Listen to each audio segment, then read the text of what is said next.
Welcome to Pirate Living Podcast. We are your hosts, Karan and Kristen. On this podcast, we are highlighting ordinary people living extraordinary lives. These are pirates who take small, bold action daily to create social change. Pirate life is all about rebelling and breaking the rules for good. Creating lasting social change starts by first breaking our inner rules. After all, the hardest rules to break are your own. The pirates we highlight have dedicated themselves to creating good trouble. Today, we are sitting down to chat with Grant Thomas, also known as the Smooth Racoon. Grant guides active dudes to liberated hips, hearts, and heads through the practice of rhythm and dance. He is a master of movement and play and is guiding men to find flow in their life through dance, movement, and Hacky Sack. And he also has a YouTube channel for beginner Hacky Sack tips and tricks. So, Grant, we are excited to have you here today. Likewise, I am thrilled to be joining this group of pirates right here. So, thank you for having me. Mm-hmm. And you have been living life recently as a nomadic land pirate. So tell us more about what started you on your pirate journey and what brought you where you are today. Yeah, I love that. land pirate journey. What started the journey this year with the Nomad Journey, the traveling, really was last year being cooped up in a situation that I thought I wanted. I thought I wanted to live alone. I thought I wanted to have a lot of consistency, a lot of routine, and I did that for a year. And obviously last year was a challenging one with that because I feel I was even more closed off from the outside environment. And so, yeah, I followed what I thought I wanted and I experienced it and I got a lot of value out of that. But the goal was to do that for a year, really get grounded and established mainly with my business so I could have the financial means to go hit the road. And right around October, which is where I met Kristen in person for the first time, I got a taste of hitting the road when I did a men's retreat up in Hood River, Oregon. And then I'll also hit a few more spots in Sun Valley, Idaho, and then McCall, Idaho. And great opportunity to experience the road, have some time to myself, and surround myself with like-minded individuals, and then just like a broad array of perspectives. So that was really cool, and that gave me the belief of like, okay, I'm gonna make this work. And so things were going well into December of last year, and I lost 3 clients right before the new year, where I didn't renew my lease. My plan was to hit the road, and here I was like, oh man, I just lost about 45% of my income. And I was just like, whatever, I'm gonna make it work. My intention this year is to simplify, which turned into distill. So my intention to distill, I sold a good amount of my stuff. I put the rest of the stuff in storage, hopped in my car, and I also changed the name of my business as well. I was very much wrapped up in the identity of my business, which was Oddball Fitness. And so I just let go of that name and got back to me and what my practices were. And that really was the distillation right there. So in that process, putting less energy into my business when I was putting in a ton, right? But just scaling that back, I got 3 clients in January. So I saw that energetic exchange right there in terms of, hey, I'm putting more time and energy into really understanding what my practices are, what my rituals are, what I'm all about. And I just started putting out content around that. And there was a shift that people must have noticed. And 2 of the people that had stopped working with me came back. and I also landed a new client. So that was just really cool to see that exchange right there, and gave me the confidence again to just be like, well, screw it. I'm going to go ahead and hop in my land pirate ship, my 2004 Honda CRV, and I'm going to couch surf, and I'm going to get Airbnbs when I need to do more work or want some more solitude, and then camp a bit. And then ultimately, up at Lance's birthday, I got hooked up with the Follow Spring North crew, which is this group of traveling entrepreneurs that were following the season of spring north. So we started in well, I wasn't in Arizona, but they started in Arizona, and I met up with them in Utah after doing some travel on my own, visiting some people, and then was rolling with that crew for up until end of July. And so that was an amazing experience, being surrounded by entrepreneurs, being surrounded by coaches, people that had a lot of expertise or just able to bounce ideas off of, receive guidance. And we really formed a nice little pirate crew rolling through the States. And so that's really what brings me to the spot today. I'm happy to dive into any pirate behavior that has happened along that journey in more detail, because there's definitely some avenues we can go down. But yeah, I think that answers the question. I mean, now I want to hear all the pirate stories. Karan, what were you going to say? Well, I wanted to hear more about the work that you're doing with your clients. Yeah. So, one of the things that started me on this this journey as a coach, and I think this is the case for many coaches, is some sort of distress or something that needs to be fixed, or something that's wrong, right? These are words and language that are thrown around a lot, and we can shift that around, of course. But yeah, I was experiencing a lot of disconnection from my body, and I started to apply a lot of this stuff when I worked at a desk job.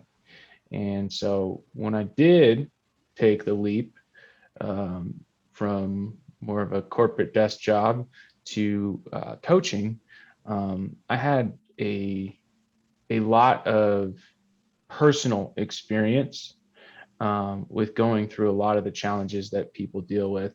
And I would say these are some challenges that come about maybe later on in the journey of, let's say, fitness and health, and more so just being able to connect the dots.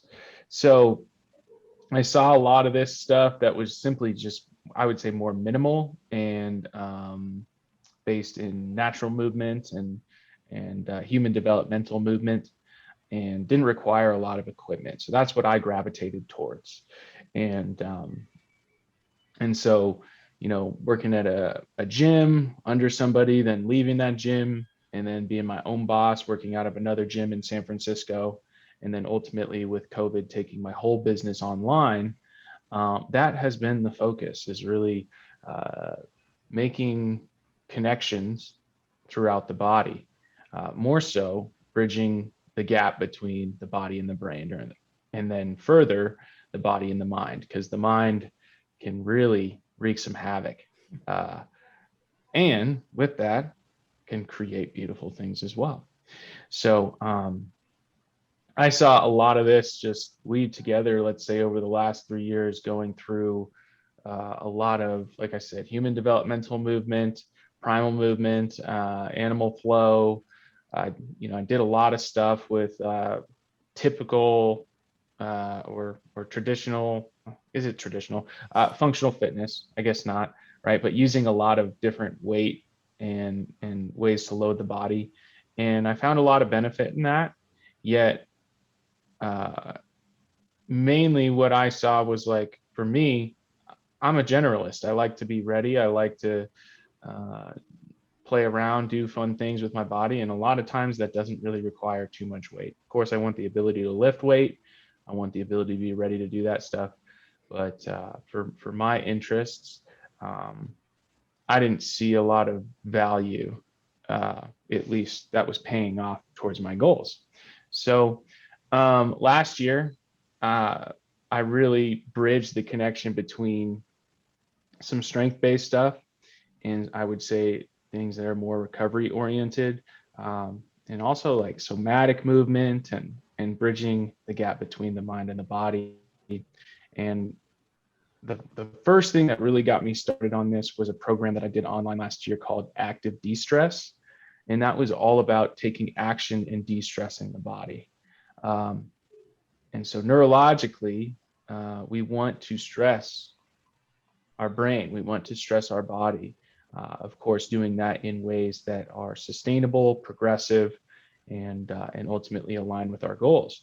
And so, yeah, this was a program that was really about developing resilience to stress using neurological stressors. And this is the stuff that fascinates me the most. And it's a lot of information and it's a lot of stuff going on. So that first iteration right there was very information heavy. Over the course of the next year, what I discovered was a way to incorporate these things into a movement practice that's more fun and I would say more action oriented. Rather than going through information, we're taking action, and we're able to apply these same neurological concepts, a holistic view of the body, the mind, the nervous system, and weave it into some things that are really fun. So the work that I'm doing now, I was very hesitant to get into. I love to dance, and it was really more of a flow thing for me, and it was for me. And I had 5 separate individuals reach out to me from, let's say, like October of last year to January, February of this year. And they were like, hey, I see what you're doing, and there's some really interesting blending here with rhythm and dance. And I want to explore that avenue with you, right? And I was like, nah, it's mine. I like to do that for me, and it's fun, and but I really wasn't interested in coaching it until the Captain Jared Davis, came knocking on my door, and he basically was like, dude, you need to do this. You need to do it, and I'm gonna nudge you by saying, hey, I'm gonna take you through 8 weeks of coaching. You're gonna pay me $1,200, and so you can do this, right? So I did that, and I took people through 8 weeks of rhythmic movement for free. That was back in April and May. And I was 3 weeks in, I was like, oh man, this is amazing. I get to weave all the stuff that I love, right? But in an hour plus class where I'm not projecting information onto anybody. I'm not projecting my past experience on anybody. I'm using that stuff to present an opportunity for people to move with rhythm and dance. And so what was most enlightening about that 8-week experience with interviewing people about how things went was, and this could just be because that's what I was looking for, but the conversations I was having with men were like, it wasn't just like, oh, movement. Oh yeah, this is great, moving around once a week with you, cool. It was like much deeper stuff. And I also found some accessibility for all age groups with what we were doing. So for instance, there was a 65-year-old man who, what he said to me was, what you're teaching here feels like the natural dance moves that I make, just regularly, but with more awareness and intention. And I was like, that sent chills up my spine. It's doing it right now again. And it was just one of those things where I'm like, you know, from a movement perspective, this is beneficial for all people. And also, I have some weird stories around dance.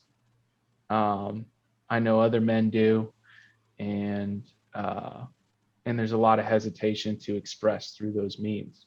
So that is what led me down the path of creating Dance for Dudes, and we just finished that up. Took eight guys through that program. The first iteration here, we just finished that up 3 weeks ago. Yeah. So I'm doing, post interviews right now, seeing where people need support and how I can make this better. But yeah, that was really one of the fun ways for me to recognize, like, oh, we got breathing, we got posture, we got neurological patterning here, and I get to share a lot of the joint segmentation that I love, and then the joint integration through the lines of the body. And that really relates to the practice of dance and the practice of rhythmic movement or free flow movement. Yeah, got some great results and looking to build on that further. So that's Dance for Dudes. And then I'll just briefly talk about the Hacky Sack journey. That's a whole nother thing right there. But I played Hacky Sack back in college, back when I was a meathead. And then I was in chronic pain at age 19. And I was like, I can't do this anymore. So I actually went into this weird relationship with fitness for a while where I was really fed up with it. And my buddies, my hippie buddies, were playing Hacky Sack, and we'd go out and play, and it was a blast and having a great time. And I just didn't pick it up after college. I had a few, and I just didn't pick it up. There were a couple times where I did, but nothing really amounted. This year, it was just calling me again. Beginning of the year, I'm like, I'm going to suck at this. I know that. And I'm going to do it anyway because I see the value. I see the same thing where it's like, wow, I can go deep into the neurological implications of what we're doing with Hacky Sack, or foot bag, as the world likes to call it. I can go into the same thing with dance, but I don't need to. You just need to pick it up and experience it, and continue to succeed and early on fail a lot. But yeah, it was just a great opportunity for me to embrace that challenge and something that I really wanted to get good at. And I'm far from good in terms of like what's out there, but sticking with something for 8+ months here, picking it up almost every day. And if I'm not, I'm doing something that applies to that. Some movement that applies to my goals of becoming better at that.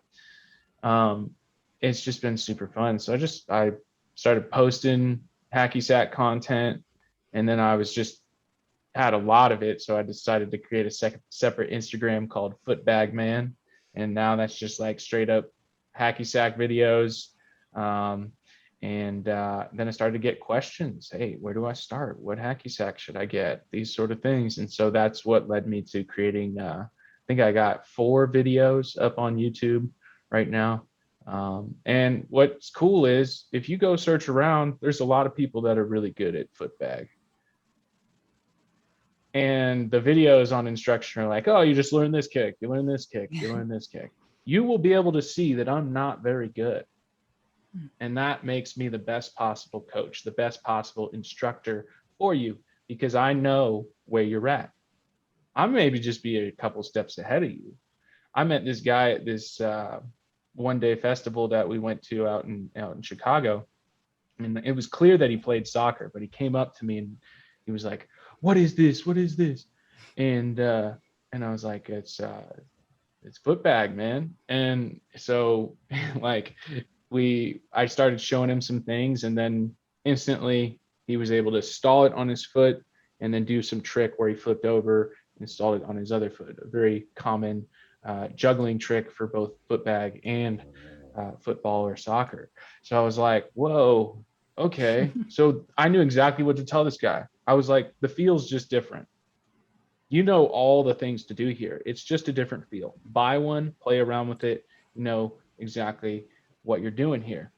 So it's just been a great thing to connect with people as a group and connect with people on Instagram and then in person. So I've had that was the first younger dude that came up to me. Actually, no, there were like probably 3 or 4 that did, but I've got three deadheads that have come up to me and been like, "Oh, dude, what? I haven't played in 20 years," and they come over here and they still got the chops. So I'm like, "Oh, this is some lifelong shit." And whatever happened with these guys in terms of their environment, maybe it was an injury they had, or maybe they had friends, or they stopped going to the dead shows, right? They were playing less hacky sack. But my vision with that is to really educate and bring the foot bag back into the norm. And I'm in the process of creating a training program specific for that. So not just drills that you can do with the hacky sack, but the joint mobility, the postural awareness, the breathing, and these different things that will allow you to really experience and connect with that practice.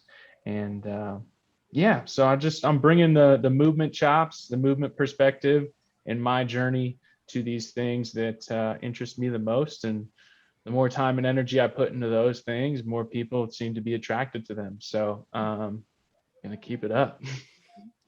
Well, you have inspired some to want to take on the world with Hacky Sack.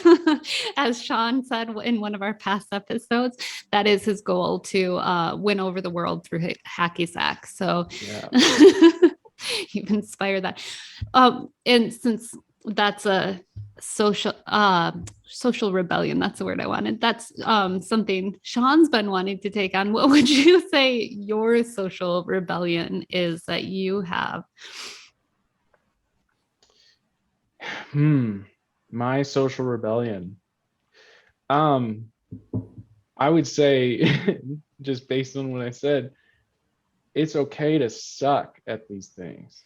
It's okay to be in process, be in progress with whatever you're doing. And there's one of the biggest challenges that I've had as a movement coach, and then also over the years and just my experiences, like right versus wrong, bad versus good. And really it's just what it is. So if I show up, when I show up with the passion and the fire and the understanding of this stuff, because I've done the work, regardless of where that work gets me in terms of how good I am at something, right? I'm still going in guns a-blazing. I'm still, hey, I'm connecting with this. I don't care if I look stupid. I don't care if I never get to that level of what you see on Instagram with people dancing, or with hacky sack, or with juggling a soccer ball, or whatever. I don't care. It's about really showing up for these things with intention. And the other key here is a big one that I've been working on here, is like, okay, so there's a lot of talk around awareness, which is amazing, right? And I know that you two, talking with you two, that we got to take that awareness to the next step, which is attention. So what, in my awareness, my conscious and subconscious awareness, what am I applying that attention to? Which is more thought and belief stuff, right? That's the attention. And the last stage, which for so many years, whether I was conscious of this healing work or not, for so many years, I would have the awareness, I'd have the attention, and I was missing the action. And so my rebellion is taking action. My rebellion is creation in a world that's full of consumption. And if I continue to show up for that, when I continue to show up for that on a day in, day out basis, I create. I get better. I help other people get better. And part of the action for me has really been, for the first part of this year, it was getting back to the action for myself. And now I'm at the point where the action is really about sharing it. So creating opportunities for that awareness, attention, and action for people. The three things I'm doing right now, really it's more thought and belief work around movement practice, then getting specific into more of the dance for dudes and working through really that is like a blending of, let's say, thought and belief work with movement as the action. And that to me is a big rebellion as well, because there's a lot of preparation for the action. And yes, that's great to take that awareness and attention and then bring it to the action. Yet that progression right there, we can also just switch around, because if I can take that action and really stir up a lot of awareness and attention.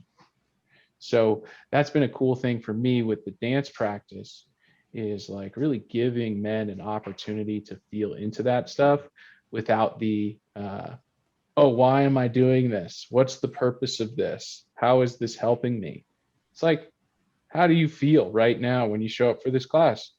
How do you feel at the end? Oh, we've got some data points right there. And what's the consistent thing here is we're moving, we're taking that action.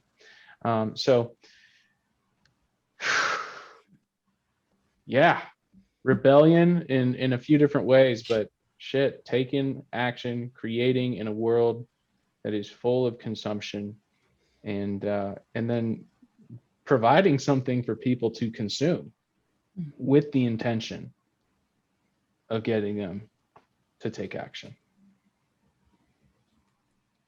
So a lot of what you said has like triggered things in my brain going off. I love your whole story. And I know, spending our time in very similar circles. One thing that you talked about with action and, teaching without being like, you don't have to be the best. You don't have to be perfect before you start taking action and even start teaching. And I remember when I started teaching steel mace here in Vancouver, and it was Ben Joy who got me, who helped me take action by starting a class. And just a funny story, my students, we were just doing steel mace in the park at the time, and my students, I think they appreciated the fact that I would hit myself in the head so often with my mace that they suggested I wear a helmet for my safety. But I think it just made the whole thing more accessible and relatable to their learning journey. So when they hit themselves, not necessarily in the head, because apparently I seem to be the only one in our group that was gifted enough to do that multiple times. It wasn't such a big deal. They didn't see it as a failure, or like, it was just part of the process of learning. And yeah, so I love that what you're saying is like, yeah, I was not the best. I'm not, steel mace gypsy over here looking gorgeous and flowing, effortlessly with the steel mace. Yeah, I was still able to provide learning and flow to my students. And eventually that, turned into teaching at a facility and grew from there. And the other thing that you mentioned that really struck me is that both with dance and with Hacky Sack, you mentioned a lot of the benefits with both of those things. And the one thing you didn't mention outright, but it's fun. Like, we get to play. You know what I mean? Wow. Like, I coach at a gym. I love coaching at the gym. I love doing weight training. Sometimes that's fun.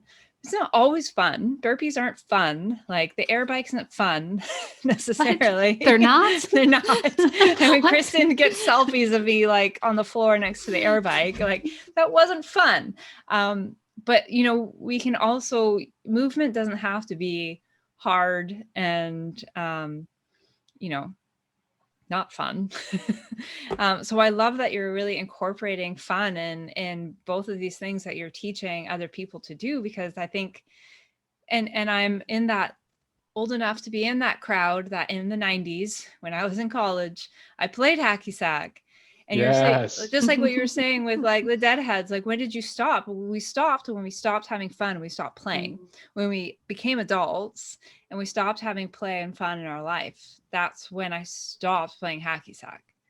You know what I mean? So the fact that you're incorporating play and fun and all of these things that, we get to continue into our, adulthood, they don't have to fall by the wayside. They're not just children's things for children. And it's what makes life enjoyable as well. Oh man, thank you so much, Karan. So beautifully said. And like, I'm here, like, I'm like, yeah, it's implied. This shit's fun, right? But like, really, we need to put words to that. That is such a massive key for what we're doing. And what I've noticed, so there are three things, like three areas that I'm focused on with my training. And if it does not apply to these three areas, then screw it. At least that's what I'm doing right now. And because I've narrowed it down to these three things that are fun for me, or that I really view valuable: dance, hacky sack, and locomotion, it gives what I do in my training so much more context, or I have the ability to use that context to then decide what I'm going to do with my training. And the stuff that's not as fun, or the stuff that is like really challenging and takes a lot of grit, it takes a lot of intention and focus. Like, I show up for that stuff because I have context for it, or it's rooted in something that is fun. And I know that I'm going to connect to the practices that are fun for me in a much more deep level when I show up for these other modalities. And that's more the movement component there. We can absolutely dive into more of the mindset and the belief aspect of that, because I've had some big shifts with that, and honestly, just the last couple of weeks. But that is another thing right there, where it ties the language work, the belief work, that ties in to what I'm doing with my movement practice. And also it keeps me grateful for the fun. It keeps me aware of the fun that's available there, rather than making this something where it's like, I gotta get better. Oh man, I gotta learn this step. Oh, I'm doing this step, but it's too slow. It's not going to line up with the faster tempo house music. Like, these voices are in there, and they're providing me with some good perspective, some good awareness, but am I giving them too much attention? And then if I am, I'm paying attention to those things while I'm taking the action. Boom, right there. I'm wiring a pattern that is suboptimal for me. So, I mean, these are the sort of things where it's like, okay, what for me personally, it's like, I got to show up for something that's much more disciplined in terms of movement practice, right? But that gets mundane, that gets boring, that gets exhausting if I'm not filling my cup with something that's really fun for me. So, and those things, if you dig the hacky sack, great. If you want to learn it, great. You got the videos. You can pick one up and start right away, and you can take it with you everywhere. And I also understand that that's not everybody's jam.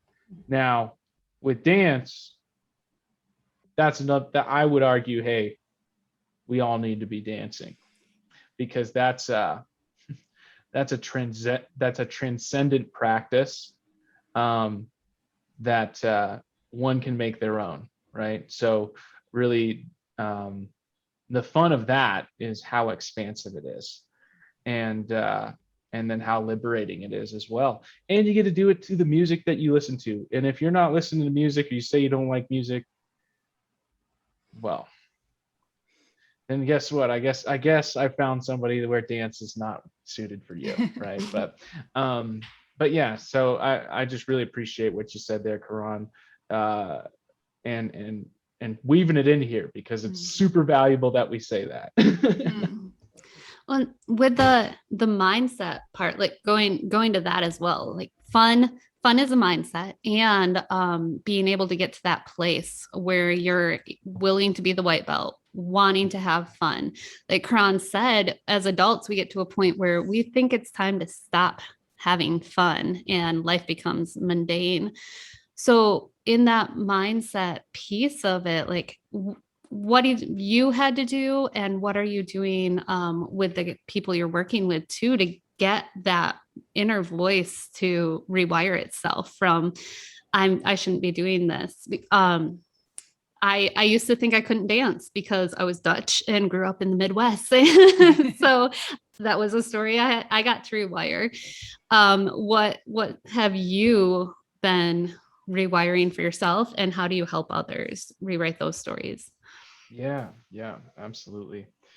Well, I think, one thing that's been really beneficial in terms of a framework, and I'm still, tinkering with this and figuring out the best way to use it, but is to use the chakra system as a great form of awareness. And through that process, we can really establish some great identity statements right off the bat, right? So if we're going to go through the chakra system, we've got root chakra, I am. We've got sacral chakra, I feel. We've got solar plexus chakra, I do. We've got heart, I love. We've got throat, I speak. We've got third eye, I see. We've got crown, I know. So right there, getting them to embrace those statements right there and figure out, who am I? What do I like to feel? What do I like to do? Really breaking down that story of, let's say, who they are or who they want to be is a massive piece of what I'm doing. Now, writing that down on paper, going through some breath work to embody this stuff, very powerful. And action oriented for sure. There's something about the visualization for me of the path or the journey and the dance steps. So I'm taking steps on the path. I'm dancing down the path. That's how I want to move through my life. That's how I want to move down my path. My journey is with rhythm and flow. And with that, there's two things that we want to set up for ourselves there, right? Is the structure that we're putting ourselves in, right? So how do we want to program our mind here? How do we want to program our body through movement, right? Creating a solid structure there and making sure that we understand where our boundaries are. And then within that structure, within that container, now we can flow. And when we get really out there, let's say with dance, providing a simple structure to move in, when we start to get into more flow-based exercises, that's a great opportunity to break the structure and give people permission, give people the opportunity to create something for themselves. So really through the process, let's say with the dance practice for men, I love to take more of a movement perspective early on and one, get the body moving, get the energy flowing. So that's going to make them very uncomfortable. And that's exactly what I want. So making them uncomfortable, giving them an opportunity to feel what dance is for them. And then I come in and I provide them with a structure to move rhythmically. And that structure ultimately gives them an awesome movement foundation for both dance and locomotion. So walking, running, crawling. And then they start to feel rhythm too. They have some sense of confidence. One of the first things I noticed, I'm getting a little sidetracked here, but it's a good story. And go on a little tangent here, pirate tangent. So I went to, it's the same show that I went to in Chicago this past weekend. It's called All Day I Dream, and it's this group of DJs led by this one guy, Liberated, who is like a longtime Burning Man DJ. And it's deep house music. This guy's like 50 plus, and he's a legend. And my friend who was really into house music, this was back, I think in 2018, he was like, hey, you should come to this show. This was in San Francisco at Golden Gate Park. And I was just like, yeah, man, let's do it. So I go and I have a great time. I become, really liberated within that music. At first, it's super awkward. It's just like, oh man, it's repetitive here. It's quicker pace. Like, oh man, how am I going to dance for 6 hours or whatever?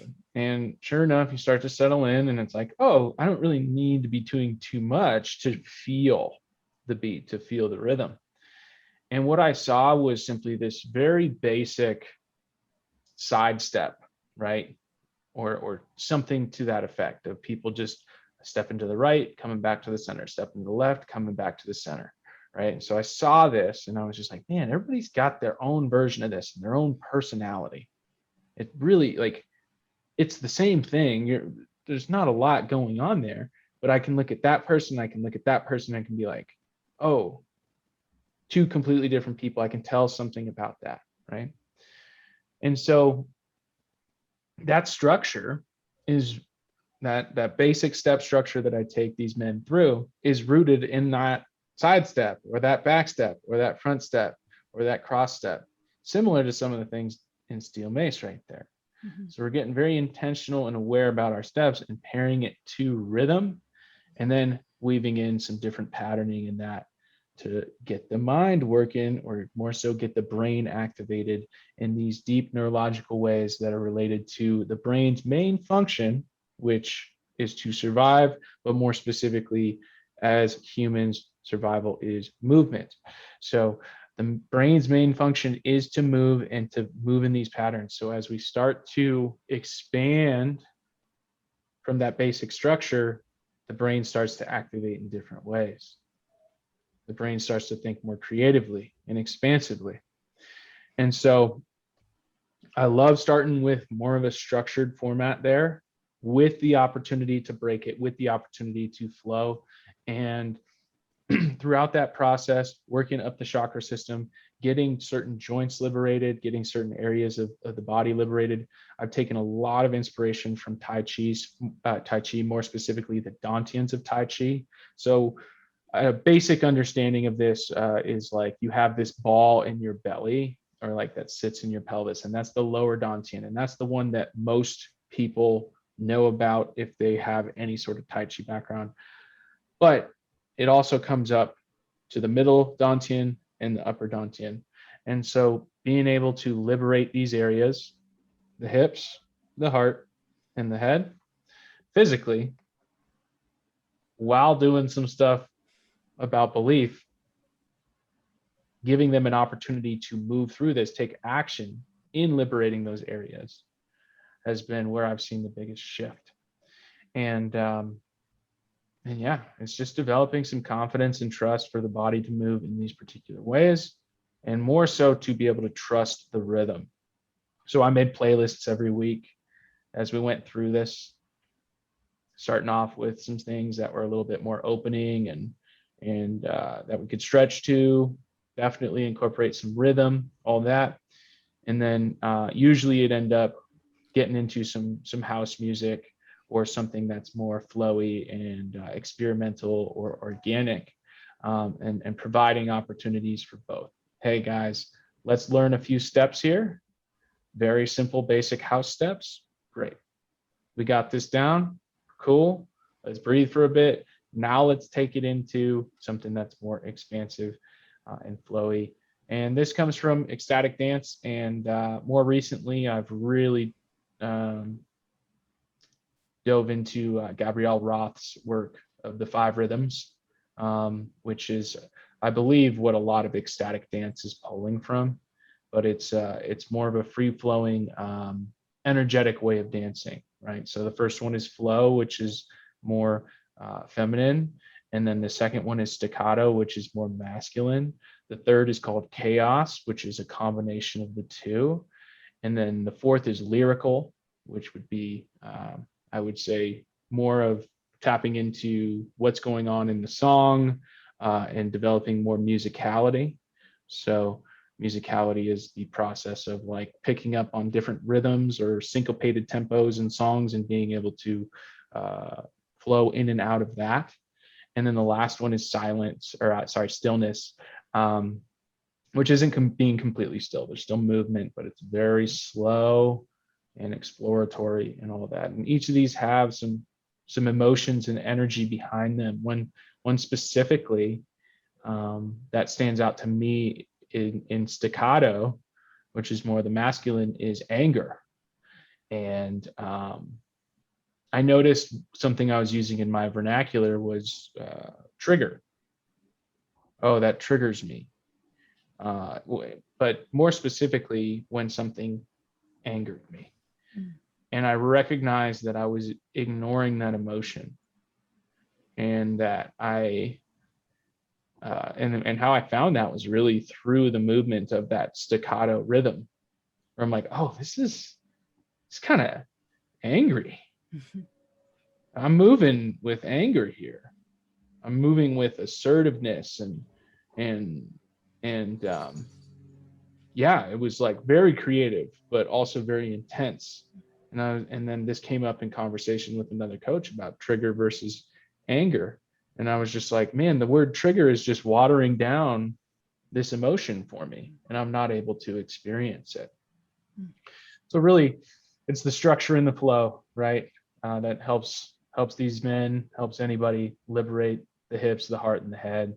And yeah, using those movement chops, using the basic understanding of the physical body and the energetic body, not complicating it, going into too much detail, but simply giving things that allow somebody to build a more holistic and complete relationship with their body and their movement practice. Because I noticed a lot of the information, a lot of the details just ended up preventing me from taking action. What are some of the more uncomfortable questions that you have your clients ask themselves when they're starting with this work in terms of like the mindset? Yeah. Well, one of the things I asked all these men in the first go around here, and I'm starting the next round here next week, so excited to dive in there, is, hey, dance for a period of time here. I think I wrote down like dance to a song, right? And I said, how do you feel? Or if this came up on like a sales call or something like that, I'd be like, when you're dancing, right? Can you give me a breakdown of what's going on? And that got into a lot of these uncomfortable sensations and feelings, right? I actually think I might have this tab opened up to pull off of here. So yeah, and what I did here is, rather than go into like, hey, write a full paragraph, and I absolutely think that's super valuable, I just said like, drop in one word or a phrase of no more than 3 words. So these are some of the things that came up, right? Those uncomfortable things, right? So nervous, irritated, clumsy, intimidated, overthinking, imbalanced, unstable, out of place, out of rhythm, heaviness, embarrassed, awkward. So those were some of the things that came up simply with a few minutes of dancing, right? And that was really more aimed at, okay, this dance experience. And then I asked them the question, hey, what makes a good mover? What makes a good dancer? And some of the words they came up with here. Let's see. Rhythm, grounded, gliding, bouncy, groovy, wavy, focused, confident, organized, flexible, expressive, energetic, springy, funky. So, and then I asked them, who do you want to be? You know, and that really set the roadmap for our goals. You know, we established some sensations and some feelings that we wanted to live into. And we also got a better idea of what that awareness currently, and we're putting attention towards currently, which would be probably a lot more of like, oh, I'm shy, or I'm awkward, or this is embarrassing, or I'm hesitant, or I feel out of place or out of rhythm. So that was really the big question that I asked them first and foremost right there. And then, you know, the other question is like, you know, what you said, you know, I've taken this from, the, shamanic healing process of like looking at when you stopped singing or when you stopped dancing, right? When you stopped having fun. Mm-hmm. So like one of the most uncomfortable questions I asked people in sales calls was, when's the last time you danced? And like, I mean, some people were like a year, but you could just see they saw how much they had been limiting themselves in that. And then there was a couple people that didn't. And I asked them, hey, would you want to be dancing more frequently than that? They were like, no. And I'm like, all right, not really sure why you booked this call, but here we are. And, I'm going to leave the door open for you if and when you're ready. Mm-hmm. But if you can't feel into that feeling of uncomfortableness and taking responsibility for the fact that, well, I haven't given myself an opportunity to move my body rhythmically. I haven't given myself an opportunity to listen to music intently and allow that to guide me. I haven't given myself permission to try something new and look stupid, or suck at it, right? Then if you can't feel into that uncomfortableness, right there, then I'm probably not your guy right now. But that is, it's one of those things where I could sense how uncomfortable it was, but there was a lack of willingness to embrace it. Mm-hmm. So, those are two things that really stand out to me early on in the process that I take people through. And then, like I said, blending that, hey, this is where we're at and we're going to see ourselves, right? Yeah, I'm giving away one of my best exercises right here, but hey, share. Let's do it. Mm-hmm. So one way to weave let's say the story work or the journey work here into the dance is this exercise I call shadow dancing. So shadow dancing came out of my experience with shadow boxing. I was just in my apartment last year, and I had a mirror, so that definitely helped with this, but you don't need a mirror. But I was just shadow boxing. That's, one of the translations of Tai Chi. It means shadow boxing. And I was just really into Tai Chi and playing around with spiral movements and feeling into how that worked. But then I started to put on some music. And what started to happen was it was like, okay, I'm now dancing, in this fashion here. And I'm not throwing strikes. I can shift that and be like, oh, I'm throwing love or whatever. But the big key about shadow boxing is you want to be aware of your shadow. You want to be like visualizing your shadow. So that went into all the shadow work. Okay. Do I want to be fighting my shadow? No, I'd much rather be dancing with it. Do I want to be ignoring my shadow? No, I want to fully see it. I want to embrace that uncomfortableness. I want to embrace the stuff that, oh, I'm out of rhythm here. I look stupid, all that. I want to see it. So a mirror's a great way of doing that, but you also could just visualize a shadow in front of you, your shadow. And how do you want to meet that shadow?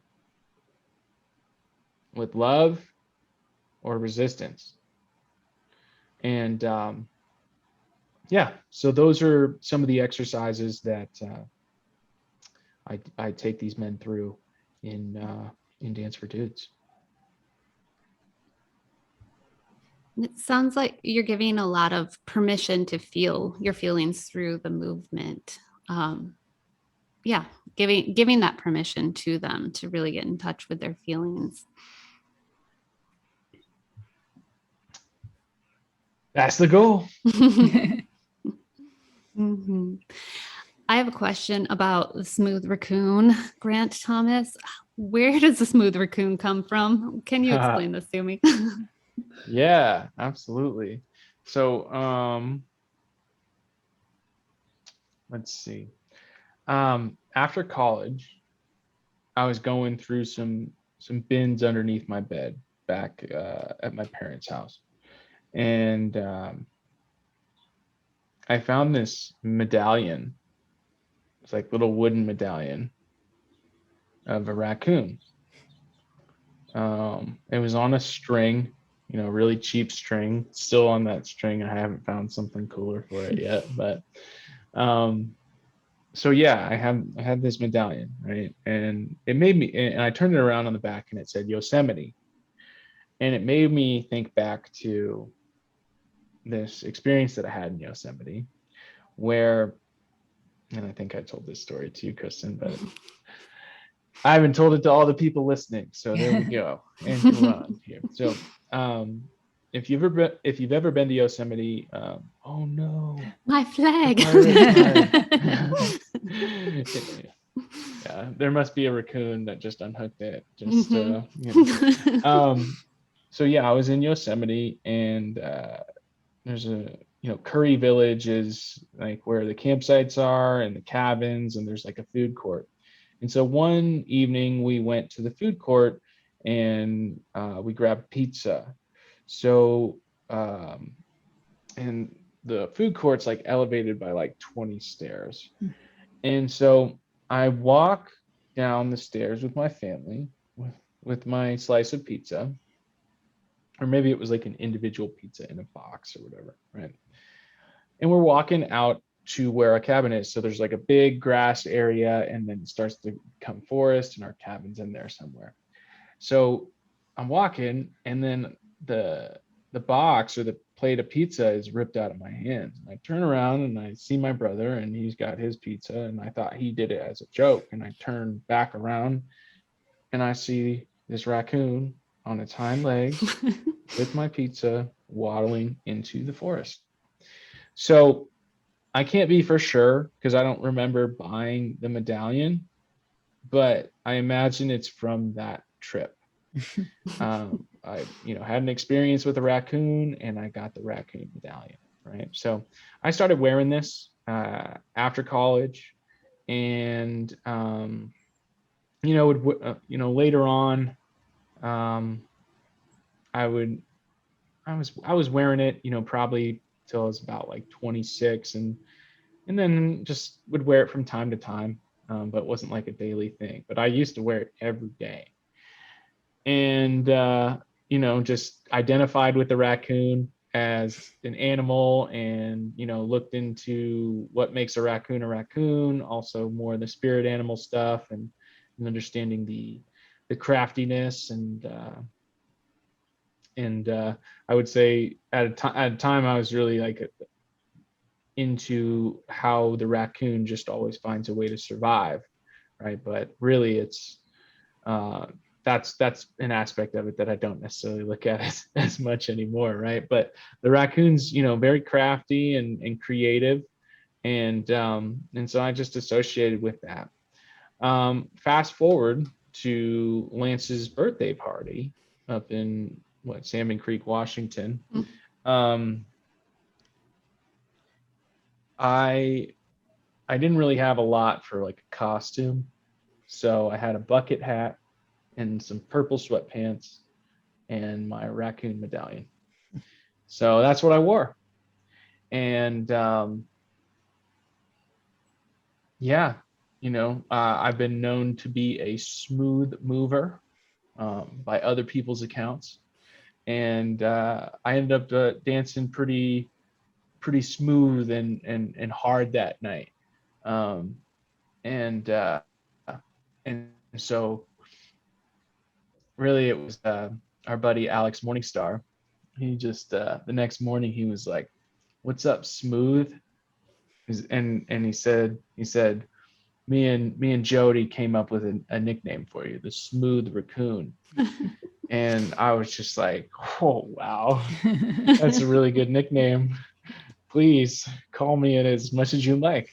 So yeah, that is the story of how I came to that nickname. And with that, there's been a lot of funny things. That's the cool thing about like the spirit animal stuff, like and something that actually Alex really helped me realize simply by being himself. But yeah, like it's a fun way we can make it like a funny thing as well, and still really embody those things. So like there's this one comment he made to me where he was like, we were sitting down and he was like, "I like your thumbs, man." And I was like, "Oh, thanks." And he goes, "Those bitches opposable?" And if you don't know, raccoons have opposable thumbs. And to me, that was like super funny and like insanely grateful at the same time, right? Where it's like, oh yeah, I am grateful for myself. I'm grateful for everything that I can do with this. And so I really got a taste of, from his perspective, of like, what this whole spirit animal is about. And for me, it's just another way to have fun and bring light to a situation. Of course, gain a lot of perspective and how you read into those particular things. But yeah, just a great example of how to have fun with something that I think is meant to be fun, and can also be turned into like something that's a little more serious or esoteric. So yeah. And one of these days, I'll be able to show you my secret pizza party book about the raccoon. It's a children's book, one of my favorites that I use with my class, but a raccoon that loved pizza. And it was like, there were signs up saying, "Do not give pizza to this raccoon." So it had to have a secret pizza party. I will bring that out one of these days when we're in person. Yeah. When you were telling me about that book, I'm like, wait, have I told you this story that I'm about to tell you right now? Because there was too much synergy there. It was like, wow. You actually wrote the book and didn't know it. Yeah.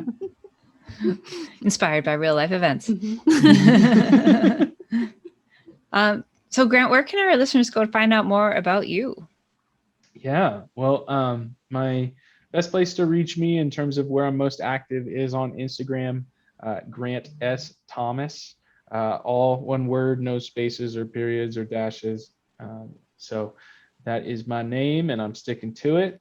And then, like I said earlier, you can find more hacky sack and footbag content at Footbagman on Instagram, and then my YouTube channel as well, Grant S. Thomas. If you search that, give me a subscribe.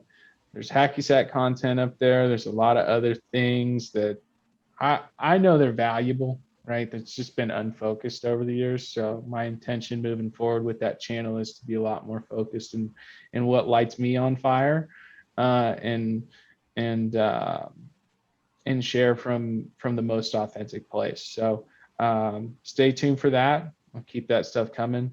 And then yeah, you can get in touch with me in any of those ways that I mentioned. Mainly Instagram is the best way if you're interested in hopping in a program with me or working with me one-on-one. And whether that be with your movement practice, with dance, foot bag, or, simply just some mindset and belief stuff. And I know there's a lot of people out there doing amazing things with that work. And the one thing I would just say, if you are searching for that kind of work specific to your movement practice and how to make sense of this crazy industry of constantly new modalities and new things here, I very much can support individuals in that. And I got a website too, grantsThomas.com. Pretty dormant right now. I'm building up some more content there, and some exciting stuff in terms of like prepackaged programs to come. So expect that leading into the holiday season. If you're interested in any of the stuff I talked about, I'll be providing a lot of direction with movement practice in that regard. And then how would you recommend our listeners start their own pirate journey? Okay.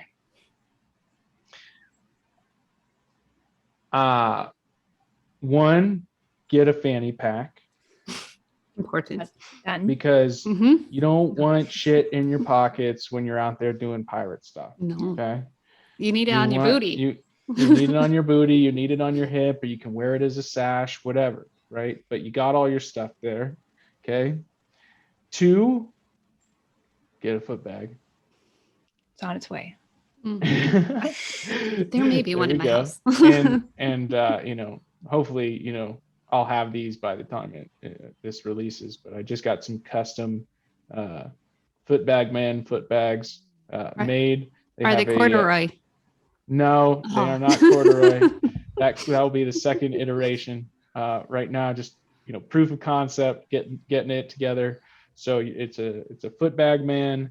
It's got my Instagram handles on there, and what's fun about it is it's got a nice silhouette of a raccoon, and it's coming in some fun colors. So if you're looking for one specific there, that's a definite move right there.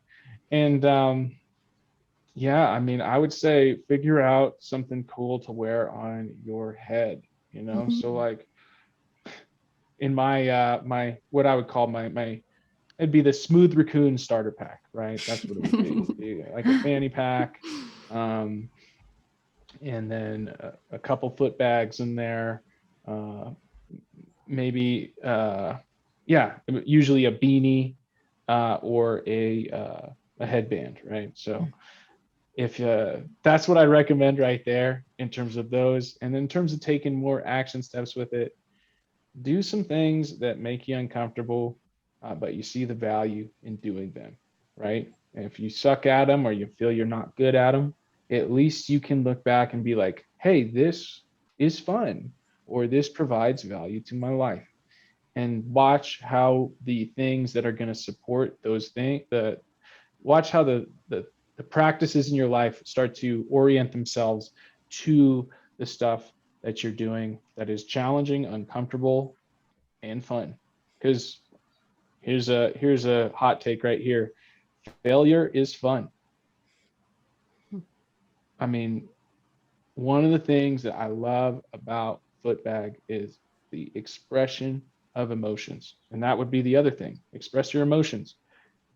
I am going to be angry and scrunched up face, maybe yell and take a nice deep breath and be laughing and smiling literally within 15 seconds when I'm playing with the Footbag. That's how transformational it is in terms of getting you to express your emotions.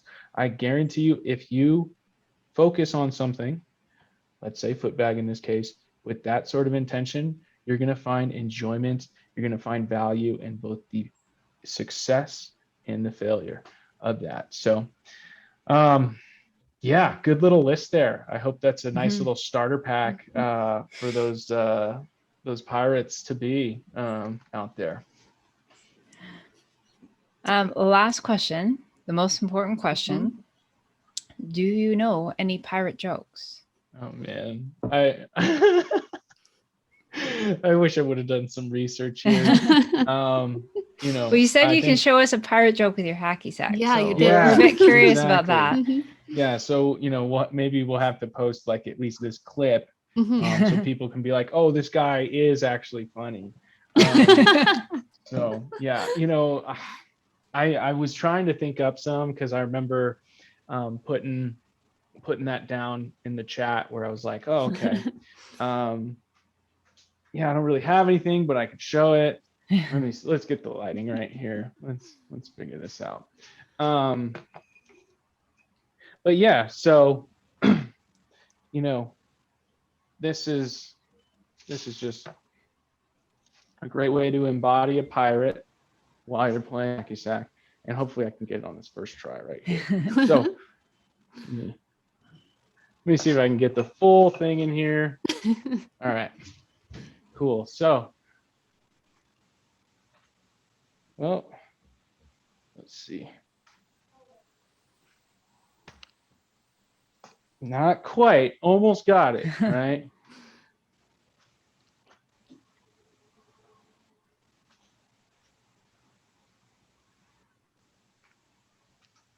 No. All right.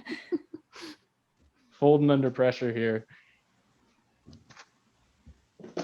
Oh man. So what I'm going for here, just for context, is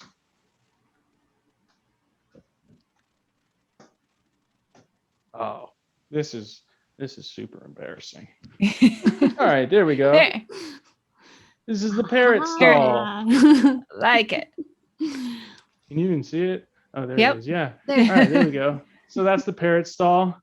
Great way, make up tricks. What do you want to be? You want to be a pirate? I mean, I think being a pirate with a parrot would be real cool. And we talked about this, I think, in Selma. It'd be a pretty good way to program your mind. You just get your parrot, just parrot things at you the whole time. Oh, I'm amazing. I'm so good at Hacky Sack.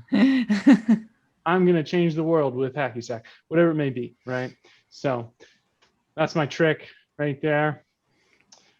I like it. And in the words of Lego Batman, I got it on the first try.